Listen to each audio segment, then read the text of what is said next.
the US-Israel relationship Yeah, has never been more widely discussed. I agree.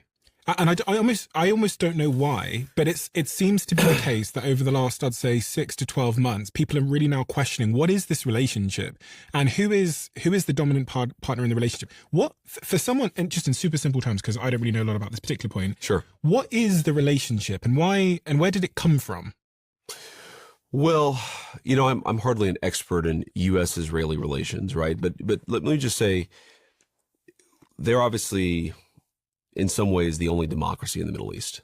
Okay, very advanced economy, very high-skilled people, technological ingenuity. I mean, it's a country of 9 million people. They generate a lot of the world's inventions just from 9 million people. It's a very impressive country economically. They're also probably better at intelligence collection than any country in the world. So they're, again, and again, because they're an advanced economy, because, you know, their people, generally speaking, want to live in peace and harmony, just want to go to work and raise their kids. There are a lot of shared interests and a lot of shared objectives. And I think that, you know, over time, especially, for example, when one of our biggest problems going back to, you know, the early 2000s was the rise of Islamic terrorism, Islamic radical terrorism, I should say, there was a sort of broad recognition that there's a lot for us to work on. But again, even if you go back to then, the early 2000s, very large alignment between Israeli interests and American interests.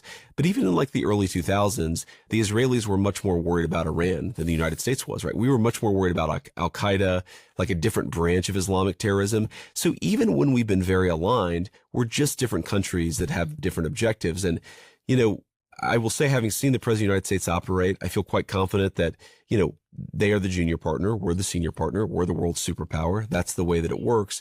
But, you know, again, sometimes it's like with the UK.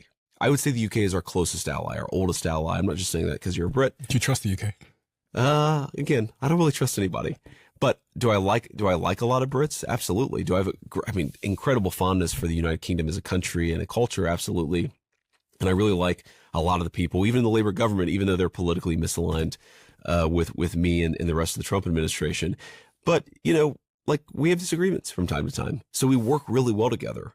And sometimes we have misaligned interests, and we have to pursue our interests in the best way we can.